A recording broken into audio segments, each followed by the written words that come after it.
ನಮಸ್ಕಾರ ಎಲ್ಲರಿಗೂ. ನಮ್ಮ ಭಾಷೆ ನಮ್ಮ ಅಡುಗೆ ಚಾನಲ್ಗೆ ನಿಮ್ಗೆಲ್ಲರಿಗೂ ಮತ್ತೊಮ್ಮೆ ಸ್ವಾಗತ. ಈ ಸಂಡೇ ಬಂತಂದ್ರೆ ಭಾಳ ಖುಷಿ ಅನಿಸ್ತೈತಿ. ಅದೊಂಥರ ಏನೋ ಸ್ಪೆಷಲ್ ಅನಿಸ್ತೈತಿ. ಚಲೋ ಚಲೋ ನಾಷ್ಟ ಇರ್ತೈತಿ. ಎಲ್ಲರೂ ಹೊರಗೆ ತಿರ್ಗಾಕ್ಕೆ ಹೋಗ್ಬೋದು, ಟ್ರಿಪ್ಪಿಗೆ ಹೋಗ್ಬೋದು, ಮನೆಗೆ ಎಲ್ಲರೂ ಮಂದಿ ಬರ್ತಾರೆ, ನಾವು ಮಂದಿ ಮನೆಗೆ ಹೋಗ್ತಿರ್ತೇವೆ. ಈ ರೀತಿ ಎಲ್ಲ ಇರ್ತೈತಿ. ಮತ್ತು ಸಂಡೇ ಏನಾರು ಸ್ಪೆಷಲ್ ಮಾಡ್ಬೇಕಂತ ಹೇಳಿ ವಿಚಾರನೂ ಮಾಡ್ತಿರ್ತೀವಿ. ಇಡ್ಲಿ, ದೋಸೆ, ಪಡ್ಡಂತರೂ ಕಾಮನ್ ಇದ್ದೇ ಇರ್ತೈತಿ.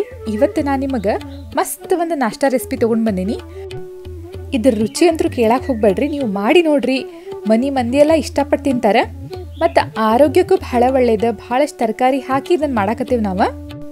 ಮತ್ತು ಇನ್ನೊಂದು ಹೇಳಬೇಕಂದ್ರೆ ಇದು ಮಾಡಕ್ಕೆ ಭಾಳ ತ್ರಾಸ ಏನಿಲ್ಲರಿ, ಪಟಾಪಟ ಆಗ್ತೈತಿ. ಇದನ್ನು ಯಾವ ರೀತಿ ಮಾಡ್ಬೇಕಂತ ಹೇಳಿ, ಅದು ಏನು ನಾಷ್ಟ ಅಂಥೇಳಿ ಈ ವಿಡಿಯೋದಾಗ ತೋರಿಸ್ತೀನಿ. ಸೊ ನಡ್ರಿ ಸ್ಟಾರ್ಟ್ ಮಾಡೋಣ.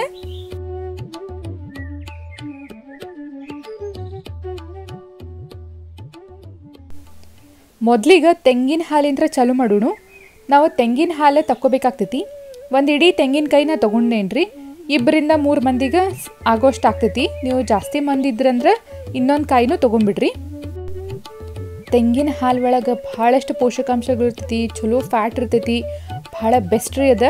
ಈ ತೆಂಗಿನ ಎಣ್ಣೆ ಅಂದರೆ ಈ ಕಾಯಿ ನೀವು ಯಾವುದೇ ಅಡುಗೆಗೂ ಯೂಸ್ ಮಾಡಿರಿ. ಒಣ ಕೊಬ್ಬರಿ ಆಗಲಿ ಅಥವಾ ಹಸಿ ಕೊಬ್ಬರಿ ಆಗಲಿ ಭಾಳ ಚಲೋ. ನಾ ಮೊನ್ನೆ ಅಷ್ಟು ನೆಟ್ಫ್ಲಿಕ್ಸ್ನಾಗ ಒಂದು ಡಾಕ್ಯುಮೆಂಟರಿ ನೋಡಿದೆ ರೀ. ಅದ್ರೊಳಗೆ ಈ ನಮ್ದು ಆಹಾರ ಪದ್ಧತಿ, ನಮ್ಮ ಶೈಲಿ ಹೆಂಗಿರ್ಬೇಕಂತ ಹೇಳಿ ತೋರಿಸಿದ್ರು ಅವ್ರು. ಎಷ್ಟೋ ಮಂದಿ ವೀಗನ್ ಡಯಟ್ ಚಾಲೂ ಮಾಡ್ಯಾರ. ಅಂದ್ರೆ ಈ ಆ್ಯನಿಮಲ್ ರಿಲೇಟೆಡ್ ಪ್ರಾಡಕ್ಟ್ಸ್ನ ಏನೂ ತಿನ್ನೋಂಗಿಲ್ಲ. ಹಾಲು, ತುಪ್ಪ, ಮೊಸರು ಎಲ್ಲ ಬಂತು. ಮಾಂಸ ಅಂತೂ ದೂರ ಉಳಿತು. ಹಾಲು ಸತ್ಯಕ್ಕೆ ತಿನ್ನಲಾರ್ದಂಥ ಪರಿಸ್ಥಿತಿ ಬಂದೈತಿ. ಯಾಕಂದ್ರೆ ಆ ಹಾಲಿಗೆ ನಮ್ಮ ಕಡೆ ಸಿಗೋ ಹಾಲಿಗೆ ಭಾಳ ಡಿಫ್ರೆನ್ಸ್ ಇರ್ತೈತಿ. ಅದು ಮಾತು ಬೇರೆ. ನಮ್ಮ ಕಡೆ ಹಾಲನ್ನ ನಾವು ತೊಗೋಬಹುದು. ಡೈರಿ ಹಾಲು ಬಿಟ್ಟು ನಾ ಹೇಳತ್ತೀನಿ ರೀ. ಹಾಲು ಜಾಸ್ತಿ ಕೊಡಲಿ ಅಂಥೇಳಿ ಆಕಳಕ್ಕಿಂತ ಟಾರ್ಚರ್ ಕೊಟ್ಟು ಇಂಥ ಹಾರ್ಮೋನ್ ಇಂಜೆಕ್ಷನ್ ಎಲ್ಲ ಹಾಕಿ ತೊಗೊತಾರೆ. ಅದು ಒಟ್ಟು ನಮಗೆ ಚಲೋ ಅಲ್ಲ. ಈಗ ನಾನು ತೆಂಗಿನ ತುರಿ ತೆಗೆದು ಅದನ್ನು ಹಾಲು ತೆಗೆದು ಇಟ್ಕೊಂಡೀನಿ. ಅದನ್ನು ಹಾಲು ತೆಗಿಯೋ ವಿಡಿಯೋ ಶೂಟ್ ಆಗಲಿಲ್ಲ ರೀ. ನೀವು ಮಿಕ್ಸರ್ ಗ್ರೈಂಡರ್ ಒಳಗರೆ ಮಾಡ್ಬೋದು. ಗಟ್ಟಿ ಹಾಲು ತೆಗಿಬೇಕಾಗ್ತೈತಿ. ಇದನ್ನೇನು ತೆಂಗಿನ ತುರಿ ಇತ್ತಲ್ಲ ಅದನ್ನು ಚಲೋತ್ನಂಗೆ ರುಬ್ಬಿ ಗಟ್ಟಿ ಹಾಲು ತೆಗೆದಿಡ್ರಿ. ನಂತರ ಒಂದು ದಪ್ಪ ತಳದ ಬಾಂಡೆ ಒಳಗೆ ನಾನು ಎಣ್ಣೆ ಹಾಕ್ಕೊಂಡೆ. ಇಲ್ಲಿ ಕೊಬ್ಬರಿ ಎಣ್ಣೆನ ಹಾಕ್ಕೊಳಕತ್ತೀನಿ. ಅದರಿಂದ ಇನ್ನೂ ಫ್ಲೇವರ್ ಚಲೋ ಸಿಗ್ತೈತಿ. ನಿಮ್ಮ ಕಡೆ ಇರಲಿಲ್ಲ ಅಂತಂದ್ರೆ ನಿಮ್ಮ ಕಡೆ ಯಾವುದೈತಲ್ಲ ಎಣ್ಣೆ ಅದನ್ನು ಹಾಕ್ಬೋದು. ಆದರೆ ಗಾಣ ಎಣ್ಣೆನ ಯೂಸ್ ಮಾಡಿರಿ. ಎಣ್ಣೆ ಕಾದ ತಕ್ಷಣ ಚಕ್ಕೆ, ಲವಂಗ, ಯಾಲಕ್ಕಿ ಹಾಕ್ಕೊಂಡಿನಿ. ಲವಂಗದ ಕ್ವಾಂಟಿಟಿ ಸ್ವಲ್ಪ ಜಾಸ್ತಿ ಹಾಕೋರಿ. ಇದು ಹೆಂಗಂತಂದ್ರೆ ಒಂಥರ ಈ ನಾವು ಗರಂ ಮಸಾಲೆ ಏನು ಹಾಕಂಗಿಲ್ಲ. ಈ ಇಡೀ ಮಸಾಲೆದ ಅದು ಫ್ಲೇವರ್ ಚಲೋ ಬರಬೇಕು. ನಂತರ ಒಂದು ಉಳ್ಳಾಗಡ್ಡಿನ ಉದ್ದಕ್ಕೆ ಹೆಚ್ಚು ಹಾಕ್ಕೊಂಡಿನಿ. ಮತ್ತು ಇದು ಪಲಾವ್ ಎಲೆ ಅಂತಾರಲ್ಲ ಅದನ್ನು ಹಾಕ್ಕೊಂಡಿನಿ. ಸಿಕ್ತರ ಹಾಕೋರಿ, ಇಲ್ಲ ಅಂತಂದ್ರೆ ನಡಿತೈತಿ, ಅದನ್ನ ಸ್ಕಿಪ್ ಮಾಡ್ಬೋದು. ಆ ನಂತರ 1 ಚಮಚಷ್ಟು ಅಲ್ಲ ಬೆಳ್ಳುಳ್ಳಿ ಪೇಸ್ಟ್ ಹಾಕ್ಕೊಂಡಿನಿ. ಅಂದರೆ ಹಸಿ ಶುಂಠಿ ಬೆಳ್ಳುಳ್ಳಿ ಪೇಸ್ಟ್. ಮತ್ತು ಖಾರನೂ ಹಸಿಮೆಣ್ಸಿನ್ಕಾಯಿ ಹಾಕ್ಕೊಂಡಿನಿ. ಇಲ್ಲಿ ಖಾರಕ್ಕೆ ನಾವು ಹಸಿಮೆಣ್ಸಿನ್ಕಾಯಿನ ಯೂಸ್ ಮಾಡಕತ್ತೀವಿ. ಇದು ಪೂರ ಖಾರ ತಂದ್ರೆ ಅಷ್ಟು ರುಚಿ ಆಗ್ತೈತಿ. ಹೀಗಾಗಿ ಆದಷ್ಟು ಖಾರನೂ ಹಸಿಮೆಣ್ಸಿನ್ಕಾಯಿನ ಹಾಕೋರಿ. ನಂತರ ಒಂದು ಸ್ವಲ್ಪ ಕರಿಬೇವು ಹಾಕ್ಕೊಳತ್ತೀನಿ. ಈಗ ಇದನ್ನೂ ಚಲೋತ್ನಂಗೆ ನಾವು ಫ್ರೈ ಮಾಡ್ಕೊಂಡಾದ್ಮೇಲೆ ಎಲ್ಲ ತರಕಾರಿ ಹಾಕ್ಕೊಳ್ಳೋಣ. ತರಕಾರಿ ಒಳಗೆ ನಾ ಕ್ಯಾರೆಟ್, ಬೀನ್ಸ್, ಆಮೇಲೆ ಹಸಿ ಬಟಾಣಿ ಸಿಕ್ಕರೆ ಚಲೋ. ಇಲ್ಲ ಅಂತಂದ್ರೆ ಈ ವಟಾಣಿನ ನೆನೆಸಿ ಹಾಕ್ಕೋಬೇಕಾಗ್ತೈತಿ. ನಾ ಹಂಗೆ ಮಾಡೀನಿ ಇಲ್ಲಿ. ಆಮೇಲೆ ನಾನು ಬಟಾಟೆ ಹಾಕ್ಕೊಂಡೇನಿ. ಹೆಚ್ಚಿಟ್ಕೊಂಡಿದ್ದೆ, ಅದನ್ನು ನೀರು ಒಳಗೆ ನೆನೆಸಿಟ್ಟಿದ್ದೆ. ಈಗ ಅದನ್ನು ಹಾಕ್ಕೊಂಡು ಚಲೋತ್ತಂಗೆ ಫ್ರೈ ಮಾಡ್ಕೊತೀನಿ ಎಣ್ಣೆ ಒಳಗೆ ಸ್ವಲ್ಪ. ಅಂದ್ರೆ ಆಮೇಲೆ ಅದ್ರದ್ದು ಕ್ರಂಚ್ ಐತ್ಲ ಚಲೋ ಬರ್ತೈತಿ.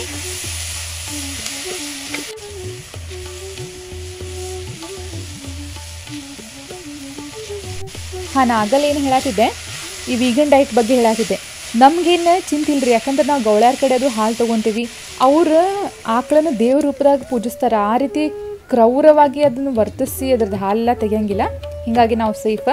ಆಕಳ ಹಾಲು, ತುಪ್ಪ, ಬೆಣ್ಣೆ ಭಾಳ ಚಲೋ ತಿಂತಿರ್ಬೇಕು ನಾವು. ನಂತರ ಅದಕ್ಕೆ ಎಷ್ಟು ನೀರು ಹಿಡಿತೈತಲ್ಲ ಅಷ್ಟು ನೀರು ಹಾಕ್ಕೊಂಡೇನಿ. ಭಾಳ ನೀರು ಒಟ್ಟೆ ಹಾಕಕ್ಕೆ ಹೋಗ್ಬೇಡ್ರಿ. ಯಾಕಂದ್ರೆ ತೆಂಗಿನ ಹಾಲು ಬೇರೆ ಹಾಕೋರೋದೇವು ನಾವು. ಭಾಳ ನೀರಾಗ್ಬಿಡ್ತೈತಿ. ಆ ತರಕಾರಿಗಳು ಬೇಯಕ್ಕೆ ಎಷ್ಟು ನೀರು ಬೇಕಲ್ಲ ಅಷ್ಟೇ ಹಾಕ್ಬೇಕು. ಆಮೇಲೆ ಚಲೋತ್ತಂಗೆ ಮೆತ್ತಗೆ ಬೇಯಿಸ್ಕೋಬೇಕ್ರಿ ತರಕಾರಿನ. ಉಪ್ಪು ಖಾರ ಚೆಕ್ ಮಾಡ್ಕೊರಿ, ಹೆಚ್ಚು ಕಡಿಮೆ ಇದ್ರೆ ಹಾಕೋಬಹುದು. ನಿಮ್ಗೆ ಖಾರ ಕಡಿಮೆ ಅನ್ನಿಸ್ತು ಅಂತಂದ್ರೆ ಒಂದು ಸ್ವಲ್ಪ ಮೆಣಸಿನ ಪುಡಿನೂ ಹಾಕೊಂಡ್ಬಿಡ್ರಿ ಮೇಲೆ, ಚಲೋ ಆಗ್ತೈತಿ. ಇನ್ನೇನು ಎಲ್ಲ ತರಕಾರಿ ಬೆಂದಾವು ಅಂದ್ಕೊಳ್ಳಿ ಫ್ಲೇಮ್ ಆಫ್ ಮಾಡಿ ನಾವು ತೆಂಗಿನ ಹಾಲು ಹಾಕೋಬೇಕಾಗ್ತೈತಿ. ಈ ತೆಂಗಿನ ಹಾಲನ್ನ ಒಟ್ಟು ಬೇಯಿಸಕ್ಕೆ ಹೋಗ್ಬಾರ್ದು. ಅದರದ್ದೆಲ್ಲ ಪೌಷ್ಟಿಕಾಂಶಗಳು ಹೋಗಿಬಿಡ್ತೈತಿ. ಮತ್ತು ಫ್ಲೇವರ್ನು ಬೇರೆ ಆಗಿಬಿಡ್ತೈತಿ. ಅದು ಹಾಲು ಅದು ಒಡೆದ ಒಂಥರ ಎಣ್ಣೆ ಬಿಟ್ಕೊಂಡ್ಬಿಡ್ತೈತಿ. ಹಂಗೆ ಆಗಬಾರ್ದು ನಮಗೆ. ನೋಡಿರಿ ಈ ರೀತಿ ಇರ್ಬೇಕು. ಇದಕ್ಕೆ ನಾವು ಬಿಳಿ ಕುರ್ಮಾ ಅಂತೇವಿ.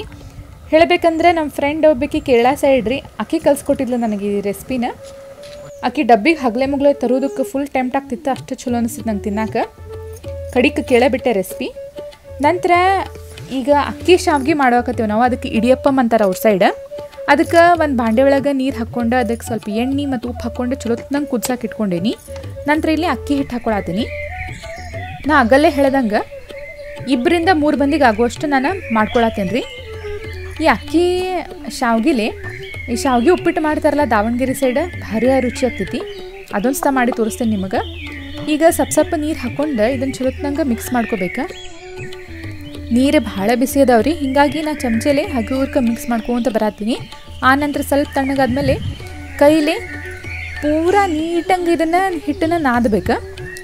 ಒಂದು ನೆನ್ಪಿಟ್ಕೊರಿ, ಈ ಹಿಟ್ಟು ಪೂರ ಅಳಕೂ ಆಗಬಾರ್ದು, ಆಮೇಲೆ ಭಾಳ ಒಣನೂ ಆಗಬಾರ್ದು. ಅಳಕಾತಂದ್ರೆ ಏನಾಗ್ತೈತಿ, ಶಾವ್ಗೆ ಒತ್ತತಿರ್ತೇವಲ್ಲ ನೀಟಂಗೆ ಅದು ಎಳಿ ಬೀಳಂಗಿಲ್ಲ. ಇದು ಗಟ್ಟಿ ಆಯ್ತು ಅಂತಂದ್ರೆ ಡ್ರೈ ಆಗ್ತಾವೆ ಶಾವ್ಗೆ.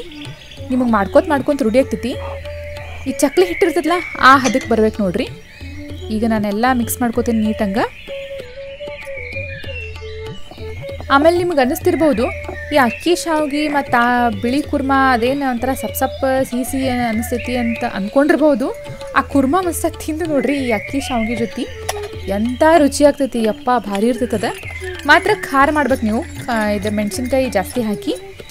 ಈಗ ನಾನು ಚಕ್ಲಿ ಒತ್ತಲೆ ಆ ಶಾವ್ಗಿದ ಸಣ್ಣ ಸಾಟ ಬರ್ತೈತಲ್ಲ ಅದನ್ನು ಹಾಕಿ ನಾನು ಈ ರೀತಿ ಇಡ್ಲಿ ಭಾಂಡೆ ಒಳಗೆ ಶಾವ್ಗೆ ಹಾಕ್ಕೊಳತ್ತೀನಿ ರೀ. ನಾ ಅಲ್ಲೇ ಮೊದಲ ಇಡ್ಲಿ ಭಾಂಡೆ ಒಳಗೆ ಸ್ವಲ್ಪ ನೀರನ್ನ ಬಿಸಿ ಮಾಡ್ಕೊಳಕ್ಕೆ ಇಟ್ಕೊಂಡೇನಿ. ಅದು ಬಿಸಿ ಆಗ್ತಿರ್ಬೇಕು ಅಂದ್ರೆ ಚಲೋ ನಂಗೆ ಸ್ಟೀಮ್ ಆಗ್ತೈತಿ. ನೀವೆಲ್ಲ ಕೂಡ ಇಟ್ರಂದ್ರೆ ಆ ಟೆಕ್ಸ್ಚರ್ ಬರೋಂಗಿಲ್ಲ.